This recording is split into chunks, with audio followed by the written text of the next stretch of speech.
Welcome to the Simply Real Life podcast. I'm Sarah, the founder of Simply Real Health, here to help you simplify, amplify, and elevate your life. This show is for those of you who want the real talk on how to live a more intuitive and intentional life, a life that's healthy from the inside out, and one that feels more effortless, aligned, simple, and more alive.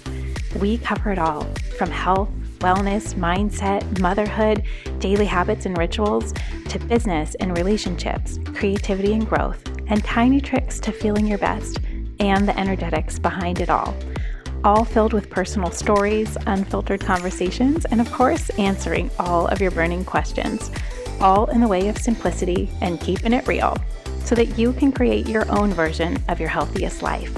Let's do it. Hi guys, welcome back to the show this week. I'm so glad that you are here. I'm so glad I'm here. This is amazing. The other day I was looking at how many episodes I've recorded. This project started off the cuff a little bit, and I was like, I don't know how long I will commit to doing this, but I gave it my all for a couple months. And I'm like now at the point where I'm like, gosh, this does feel so fun, and it gets so much easier to talk through and explain things, especially some of these meatier questions that there is just no way that I could answer this on Instagram stories. It's just impossible because of how much depth I want to go into. And there's so much context around things. And it's rarely a straightforward answer, at least for the amazing questions that you guys tend to ask in this community, which I love. It speaks so much to what this community is really about, which is living more intentional, wanting to be healthier, but not wanting to be rigid and perfect about it and not fall prey to extremes and trends and fads, the noise of what is culturally normal or our societal norms, especially around food and health, because we know those are not actually the healthiest for us. Where do we find that balance? Like, what are the things that we can do? And that's just something I appreciate so much about these questions when they come in every week. They are always framed in the way of knowing and noticing that there are things that we can do, at least for the things that we are in control of, which has to do with the food that we eat, how we move our bodies, the thoughts that we think, the things that we let fly around in our heads, the beliefs that come from those thoughts. Like, those are the things that are in our control, even when things externally or even in things, honestly, in our own bodies are not exactly in our control. So today's question is one of those amazing questions. And she says, what are the best ways to prioritize sleep? I know it is such a huge thing for health, and there can be oftentimes many reasons why people struggle with sleep. So I just want to start with that right away. I'm always a fan of trying to actually get to the root cause or the core of what is actually going on. And with something like sleep, it can be a couple of different things. It can be impacted by so many different things, but it is one of the biggest biomarkers and health markers as to how your body is doing and the state of your health. And that can be mental health, physical health, emotional health. Like, all of those things are affected deeply by our sleep. And when our sleep gets disrupted, sometimes we really feel it. And then it starts to impact the food that we're drawn to, like more carbohydrates and sugar and caffeine and things that are trying to stimulate our body to stay awake because we feel so tired. First of all, get curious about what are the reasons why, and trying to get to the root cause of those things. And sometimes it can be a bunch of smaller things that are going on, maybe just out of habit, or that you've kind of gotten in a routine with that could use a little changing up, and at least doing an experiment to see, do some of these things that we're going to talk about today, do they make an impact? Do they change how easy it is to get to sleep? That sort of thing. And then also staying asleep. It's two sides of this coin. One of the best ways to prioritize sleep, my biggest tip is that your sleep, the quality of your sleep, really starts first thing in the morning. It starts by so many decisions that you make all throughout the day. It's not just the hour leading up to sleep, which is, I think, what most people think about. But you really have a big say into how your sleep goes, depending on how you start your morning. So here's what I mean. Let's talk about things that you can do, okay? Things that really impact in a positive way is getting up in the morning, getting sunlight into your eyes. If any of you follow Andrew Huberman or listen to the Huberman Lab, he is so big on this principle, and it's getting sunlight into your eyes because it triggers this cascade of hormones that helps your circadian rhythms. And so even in a place like Seattle, where I live, where it's like gray and cloudy, it is so ideal first thing in the morning to get up and get your eyes up to the sky, even if it's gray, even if it's cloudy. The most ideal is to do it like without a window blocking, but that's not always realistic, especially in the winter. But at least like getting some natural light first thing can really set off this cascade of hormones that is very helpful to keep your circadian rhythm synced in the way that it should be. The second thing that can also be very helpful is being intentional about your caffeine intake. And this is the one that people don't want to hear, but it does have such an impact. Certain people's bodies process through caffeine faster, and some people are slower processors. So in my case, I'm a very slow processor of caffeine. And so it really does affect my body. It doesn't matter even if it's first thing in the morning. Like if I have coffee, and it's one of the reasons why I stopped drinking coffee 7 years ago. But if I were to have it, it would keep me up that night. And so it's knowing yourself best and knowing the things that are truly helpful and serving your body. And now it's not that I don't have caffeine. I do. I just drink it in the form of matcha, which is much less caffeine. And matcha has this component called L-theanine to it, which gives you this calm energy. You feel the energy of coffee, but you don't get jitters, and it's just more steady, and it's like a brain stimulator. You just feel more focused and more energized, but it's not in this extreme way. It's steady, consistent, just feels really good. You're not like buzzed, but you feel like my brain is online. We're on fire. Let's go. Coffee was just not a great fit for my body. I had so many symptoms that it was not a great fit, but I was in denial for so long. So just something to think about. It's not only like caffeine is bad, but there may be different types of caffeine or ways you could do it. One of the biggest recommendations is to wait an hour after waking before you have your caffeine.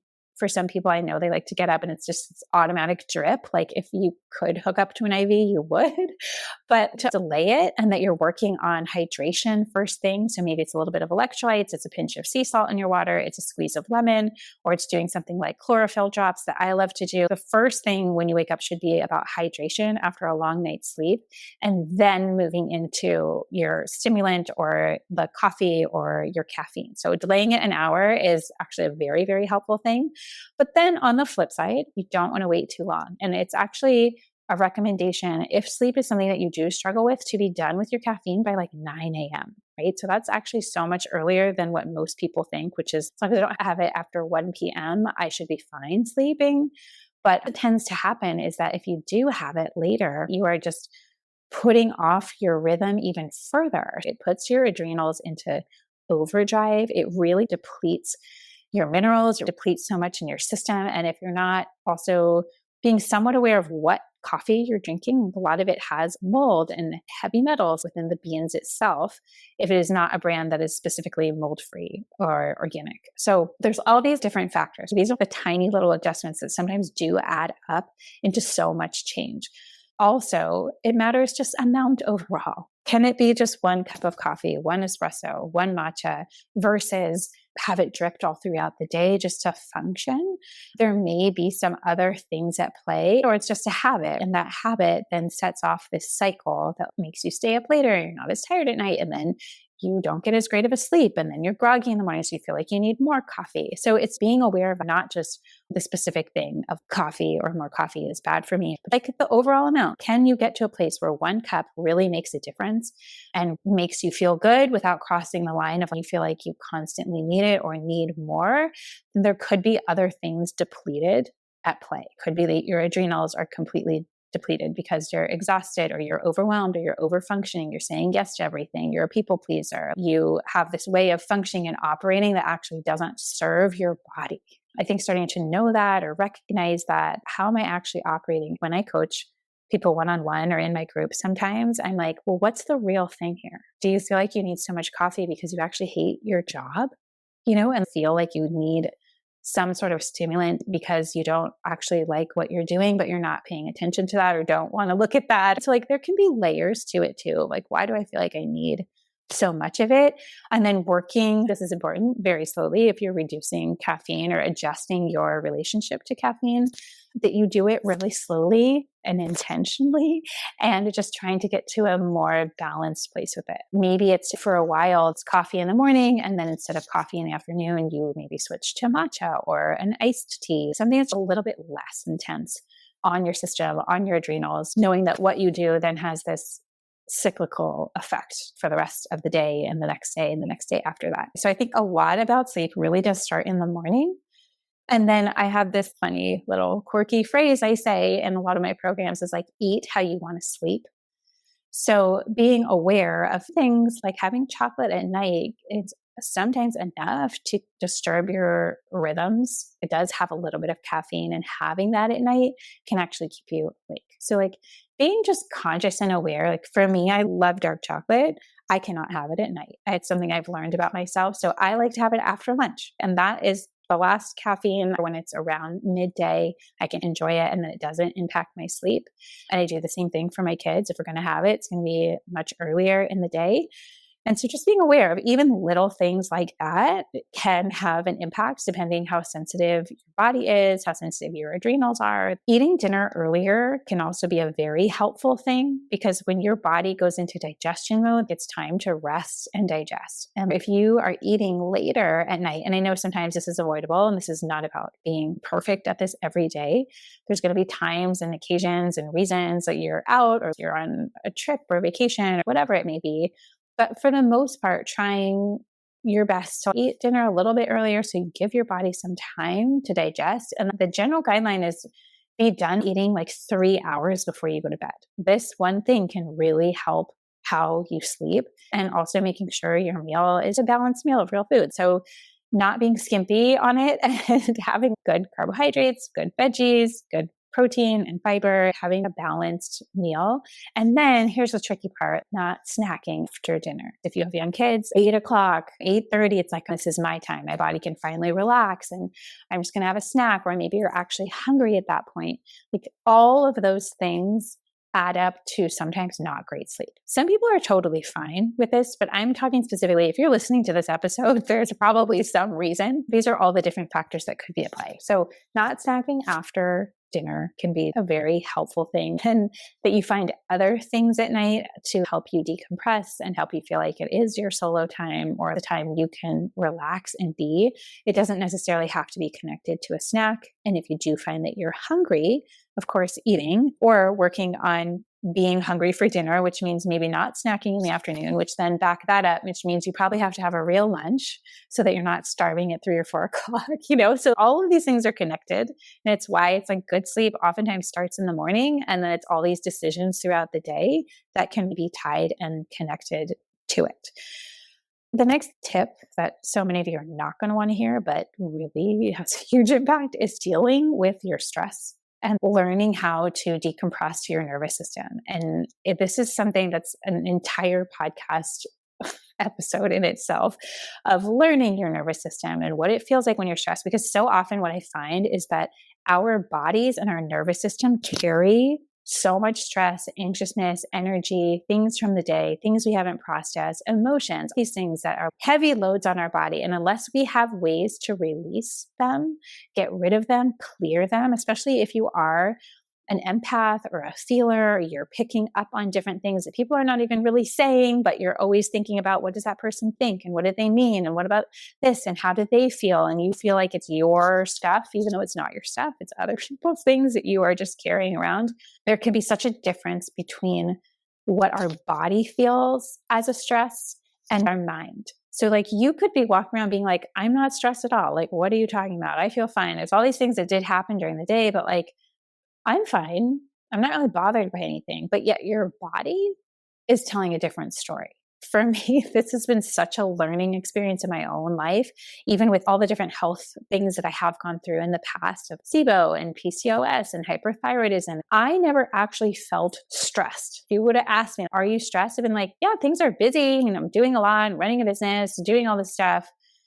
I'm fine though. I'm so capable in my mind, but yet my body was saying a very different story. So sometimes it's reckoning those two things together, that if you are a person who struggles with anxiety, or you feel like you can't sleep because you're ruminating or you have thoughts pop up, in the middle of the night, or these things that you then get anxious about at night, and then you can't go back to sleep, and it's this cycle that goes over and over and over, then that's something to be aware of. How can you start learning to calm and regulate your nervous system, even if you feel like you're not really stressed, but you know that your body is going through a lot, or you're going through some type of change or transition in your life?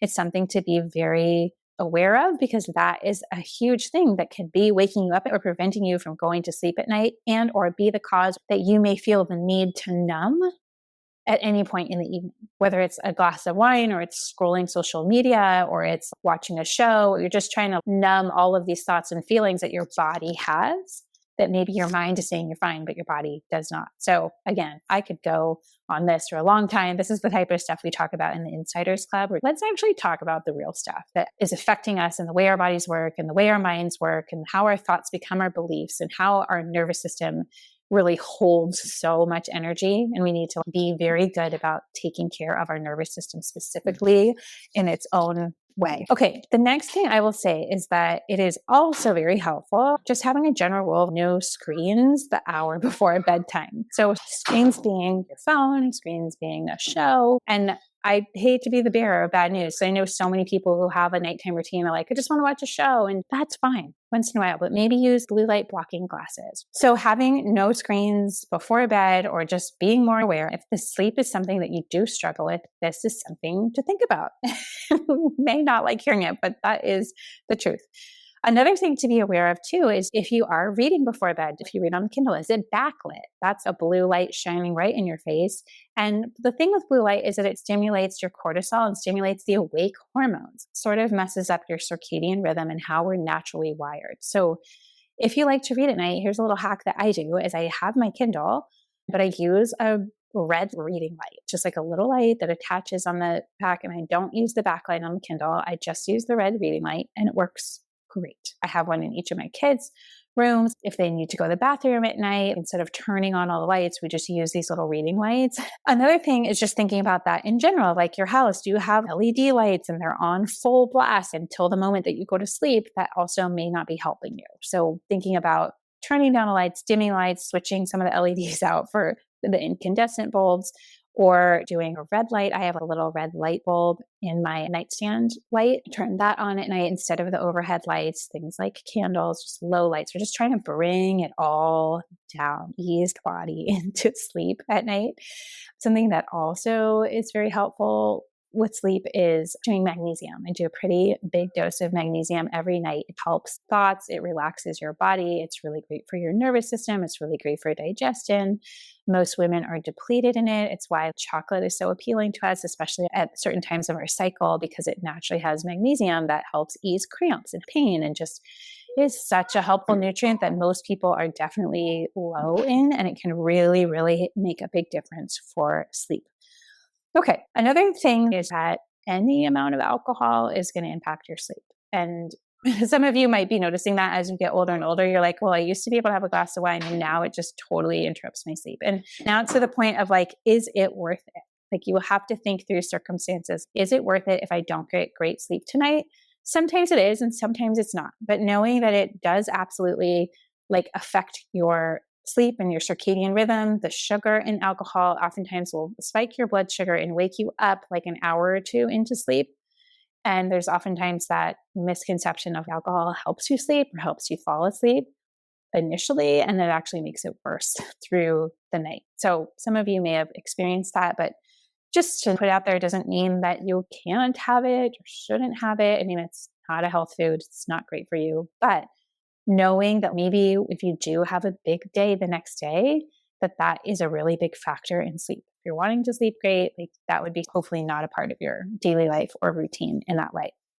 Then when it comes to sleep itself, making sure your room is cool, that it's dark, using some type of sound machine, an eye mask, earplugs. I do all of those things. I take my sleep so seriously, especially after becoming a mom 3 times over. It's like sleep is the best thing in the world and feels so good. So doing all of the things you can to optimize feels like such an easy move in my mind because of the impact that it does have later. If you feel like you need help with sleep, because sometimes we all go through stages or seasons where there's just a lot going on. Either you're processing through stuff or there's big change or it's a time of transition. Get your journal out and actually process through instead of stuffing your emotions and feelings down, like actually get them out and on paper can be so, so, so helpful. And then there are times I just need a little help. Like when I travel the first night, ever since having kids, I cannot sleep great the first night. I think my brain is just too on and thinking about logistics and all these different things. So I need a little help on those nights. So I'll do some CBD gummies or CBD drops. I can put the ones that I use in the show notes, or even just tiny bits of melatonin. I don't love doing melatonin. I feel like you can get a habit around it, but a really low dose, like 1 milligram, can help on those times where you're like, I just know that I'm going to need a little bit of help. And this is not a long-term solution, but this is just a short-term fix for the next night or 2 or 3 nights. I just need to prioritize my sleep. So I think those are also great tools, and that there are those options out there that are definitely natural and can help with those things. So those are my favorite tips, the ways that I prioritize sleep, the things that I have found the most helpful, and also working with so many clients and so many busy women over the last 12 years, that these things really do make a difference. Okay. What do y'all think on this? Let me know. I'm so curious your thoughts. Are these things that you already do? Are these helpful reminders? Are there some things that you maybe forgot? Or some things you didn't really want to hear, but I had to tell you anyways? I would just love to know. Come over and find me at Simply Real Health on Instagram. And I hope that you guys have a wonderful week, and we'll see you back here next week. If you enjoyed this episode and want more like it, make sure you're subscribed to the Simply Real Life podcast wherever you listen to podcasts, and maybe share it with a friend or two. That would mean the world.